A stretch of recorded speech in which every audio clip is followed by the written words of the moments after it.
Hey, in front of me is Poco M5 and today I would like to show you how you can manage vibration settings on this Poco.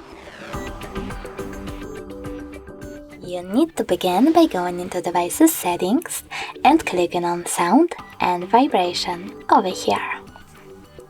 Then scroll down and click on this switcher next to Vibrate Vocals. This way you will be able to switch on or off vibrations for all your incoming calls. Then tap on this one next to Vibrate in silent mode to switch on or off vibrations while your device is muted.